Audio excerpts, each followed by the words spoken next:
শুভ সকাল বন্ধুরা, তোমরা সবাই কেমন আছো? তো জনজনের ব্লগ চ্যানেলে তোমাদেরকে সবাইকে স্বাগত। তো এখন সকাল হয়ে গেছে, সবাইকে শুভ সকাল তো জানিয়ে দিলাম। তো এখন 9টাও বেজে গেছে। আমি তো উঠেছি সকাল সকাল স্নান টান সেরে ঘরে আস্তে আস্তে দেরি হয়ে যায়। তাই দেখো আমার ছেলে সকালবেলা নেংটু বোধা আছে, এখন বলছে মিষ্টি খাবে। সকালবেলা মিষ্টি খেলে বলো পেটে ব্যথা করবে না? মিষ্টি খাবে, মিষ্টি। আমি বলছি আমি একটু চা করে দিই, চালাচ্ছে চা খাবি, কোনো কথাই শুনবে না। সর, আমি দেখি মাথা মাথা আশ্রয় নি। তো সারাদিন এখনকে থেকে সারাদিনের ব্লগটা শুরু তোমাদের কাছে। সর সর সর। তো বন্ধুরা রান্নাঘরে এসেছি অনেকক্ষণ আগেই, সেটা তোমাদের দেখানো হয়নি। ভাজা হয়ে গেছে, 2 রকমের ভাজি, ফুলকপি ভাজি আর বেগুন ভাজি। তো এত ঠান্ডা ছিল, ছেলে বাইরে আসবে বলে ওকে মোবাইল দিয়ে একটু বসিয়ে রেখেছিলাম। আর এখন ভেজে নেব। আমার বর রিটে মাছ নিয়ে এসে সেই রিটে মাছ ভেজে নেবো আর লঙ্কা জিরেটা বাটবো। হনুমান এসছে আবার, এতক্ষণ ছিল না।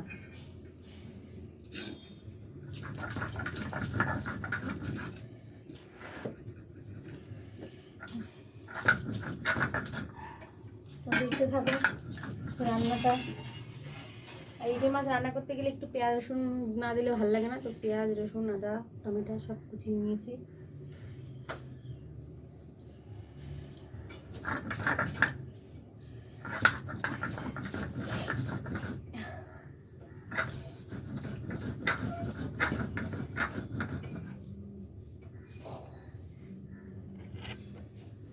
রিটে মাছ ভাজতে গেলে চটপট চটপট করে ফাটবে।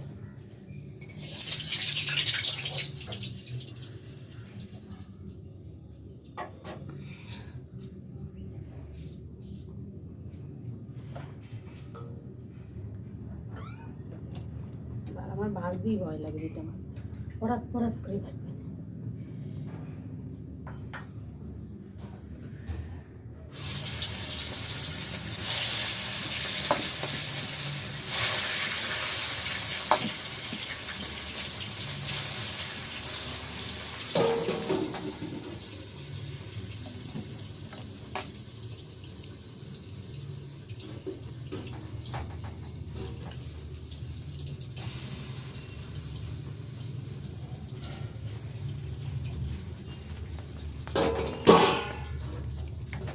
তো বন্ধুরা মাছটা তেলে দিয়ে দিয়েছি।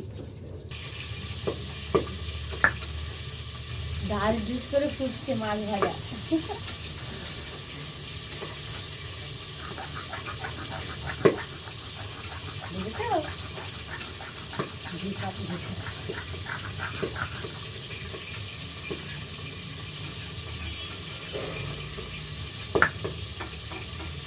শঙ্কর মাছ একদিন নিয়ে আসতে হবে। বাবা গেছিল শঙ্কর মাছ নিয়ে আসতে।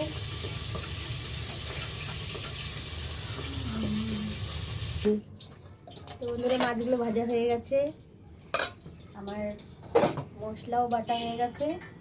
এবার আলুগুলো একটু ভেজে নেবো তেলে দিয়ে।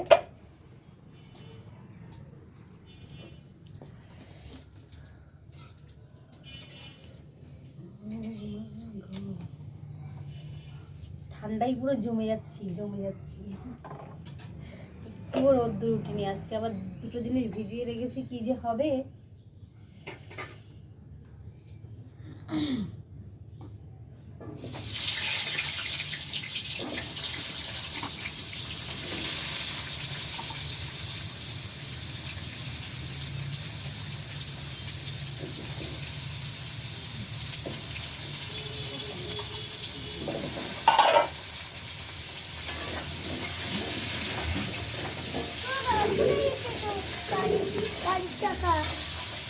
হ্যাঁ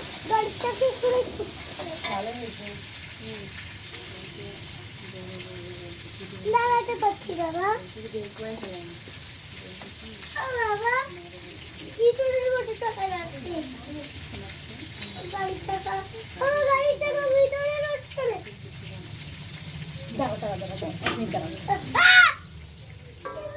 মশলাটা কষিয়ে নেবো, নিয়ে গিয়ে তারপরে সিজে তো বহুত লেগেছে। মাঝখানে আবার রান্না করতে করতে আবার অন্য কিছু করতে গিয়ে মানে আজকে রান্নাটা একদম দেরি হয়ে গেল। অন্যদিন তো তাও 12টার সময় খাই, একটু 12টার বেশিই বেজে গেছে। আর আজকে দেখো একটু কুয়াশা, মানে বাইরে কোনো রোদ্দুরের কোনো আভাসই নেই, একদম নেই। মানে কি বলবো, একদম মানে রোদ্দুরের কোনো চিহ্নই নেই, চিহ্নই নেই। কি সমস্যা।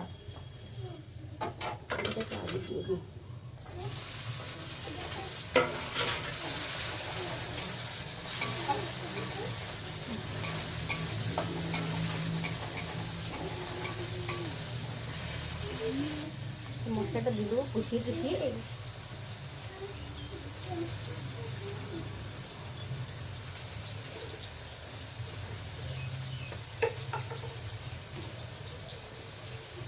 বন্ধ মনে দেওয়াল দেখি করে দেখেছি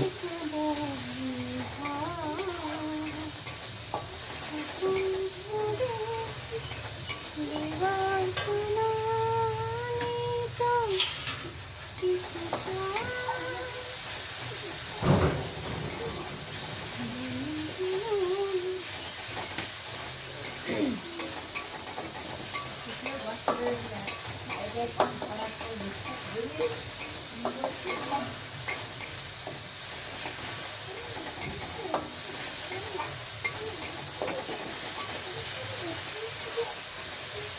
অন্যদিন ছেলেকে কিছু সকালবেলা খাওয়াই, আর আজকে ছেলেকে খাওয়ানোও হয়নি। মানে বলছে মা আমি মিষ্টি খাবো। কালকে দিল ওর বাবা মিষ্টি নিয়েছিল, সে মিষ্টি খেয়েছে সকালবেলা একটা, তারপরে মিষ্টি মিষ্টি কিছু আর কিছু খাইনি। ভালো স্কুলে দিই সেটা দিই নিয়ে আসছে।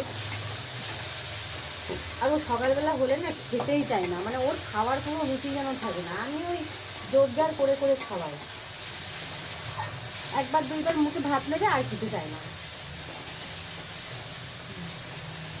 এই ঘরে যা। তোমাদের এমন জায়গায় আমার ঘর আর আমার গ্যাসটা, মানে একদম সামনে, দরজা খুললেই সঙ্গে সঙ্গে তো দরজাটা আমি এঁটে দিয়ে জন্য তোমাদের রান্নাটা ভালো করে দেখাতে পারি না, কারণ না দিলে পরে হাওয়া আসলে পরে গ্যাসের যেই আগুনটা সেটা না নিভে নিভে যাওয়ার মতো হয়ে যায়। এর জন্য আমি সবসময় দরজাটা টেনে টেনে দিয়ে রাখি, যাতে হাওয়াটা কম লাগে আগুনে আর না লেগে। মশলাটা কষাচ্ছি এখন।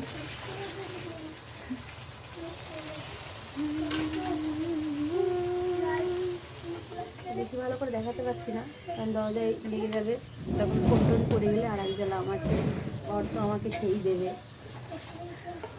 অন্য রকমের মানুষ, ভয় লাগে আমার। মশলাটা কষা হয়ে গেলে আলুটা দিয়ে একটু কষাবো ভালো করে, তারপরে জলটাও দিয়ে ঘরের কাজটা আজকে ছাড়িনি।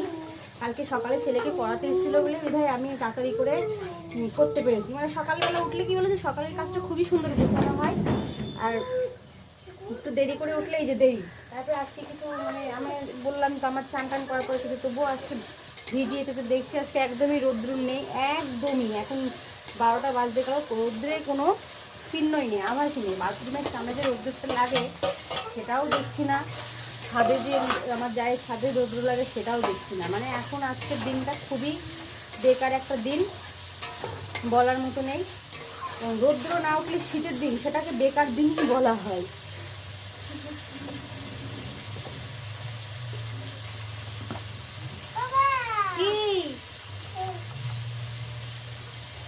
আমার ছেলে খিদে লাগবে বলবে, খিদে পেয়েছে কিন্তু খায় না, জানো তো।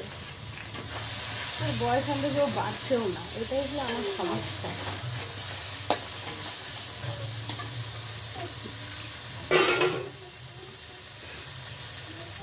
তোমাদের সেই রান্না বাড়া করে এখন খেতে বসেছি। এখন বাজে 1টা, সকালের খাবার দুপুরের খাবার একসঙ্গে করছি। আর আমার ঘরে এমন জায়গায় লাইটটা লাগানো না যে আমার ফেসটা তোমাদের সামনে আমি দেখাতে পারি না, এইভাবে বসতেও পারবো না, এই কোনো জায়গা নেই। পাশেই আলমারি আছে, আর এইটুকু মানে আমার জায়গা, আমার এই যে এইটুকুই জায়গা, এর থেকে আর বেশি জায়গা নেই। তো এইভাবে বসা যাবে না, কারণ খাটের নিচে তাহলে চলে যেতে হবে। তো তাই এইভাবে বসলে পরে আলোটা আমার মুখে লাগে না, মানে অপোজিট হয়ে চলে যায়, বুঝেছো। এখন 1টা বাজে, এখন দুপুরের খাবারই ধরো আমি খাচ্ছি, কারণ এরপরে আর খাওয়া যায় নাকি। এখন 1টা বাজে, ভাবছিলাম আগে গিয়ে খেয়ে নেবো, তা দেখলাম কটা কাছাকাছি করলাম, যে রান্নাবাড়া করে সব কিছু ধুয়ে টুয়ে মানে কাছাকাছি করেছি। কাছাকাছি করার পরে তারপরে দেখলাম হনুমান এসে পুরো আম পাতা পুরো আমার বাথরুমের সামনে দিয়ে প্রচুর পরিমাণে করে ফেলেছে, নোংরা করে ফেলেছে। তা পুরো উঠোনটা, ঘর দিয়ে উঠোনটা আবার নতুন করে ঝাড় দিলাম, ঝাড় দিয়ে কাঁচা ধোয়া করে সব কিছু মেজে ঘষে নিয়ে এখন যে খেতে বসেছি। তো দুপুরের খাবার ধরো আর খাওয়া যাবে না, কারণ এখন 1টা বাজে, আবার দুপুরের খাবার কখন খাবো।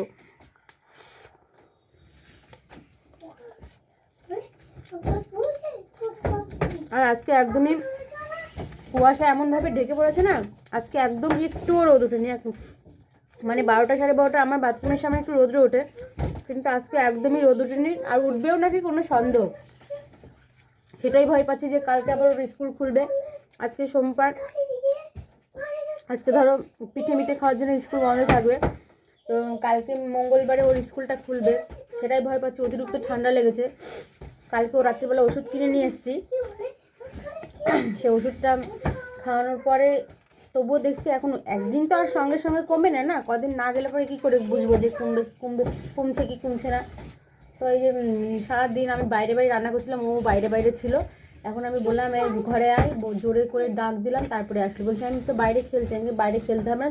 তারপরে কুয়াশা না ঝিরিঝিরি বৃষ্টির মতো পড়ছে বলে একটা ভয়। আবার কালকে নিয়ে যাব সকালে ধরো 8টার মধ্যে, আমাকে 7:30টার মধ্যে ওকে কমপ্লিট করে এখান থেকে এতটা যেতে 8টা বেজে যাবে, নাহলে 8টার পরে আর স্কুলে এখন অ্যালাউ করে না।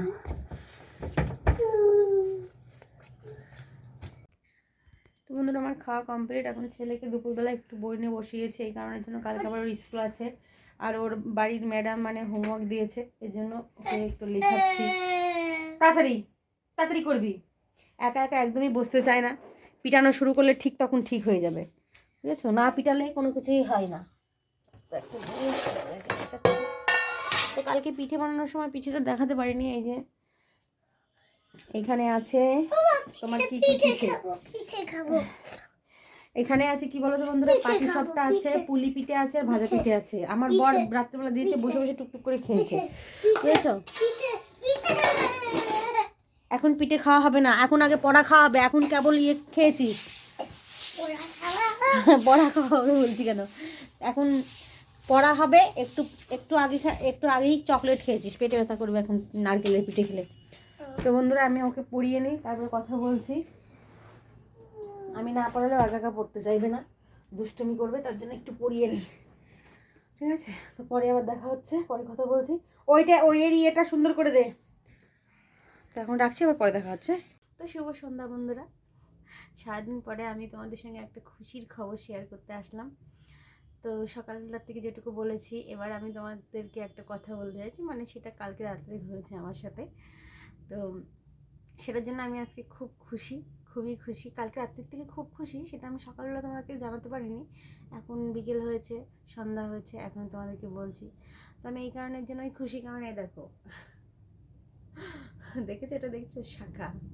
তো এই শাখা আমার কি বলতো, শাখা বেড়েছে আমার অনেক দিন, তাও তোমার কতদিন, পুজোর আগে, দুর্গা পুজোর আগে। তো দুর্গা পুজো হয়েছে অক্টোবর মাসে, অক্টোবর, নভেম্বর, ডিসেম্বর,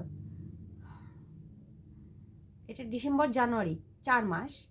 তো সেই 4 মাসে অক্টোবরের তোমার মহালয়া হয়েছে, সেই মহালয়ার সময়, মহালয়ার আগের দিন আমার এই শাখাটা বেড়ে গেছিলো, ঠিক আছে।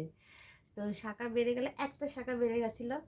তো শাখা আমার বর আমাকে পড়িয়েছে, এর আগেও শাখা ও পড়িয়েছে, কিন্তু যখন থাকে না অর্থটা তখনও পড়াতে পারে না।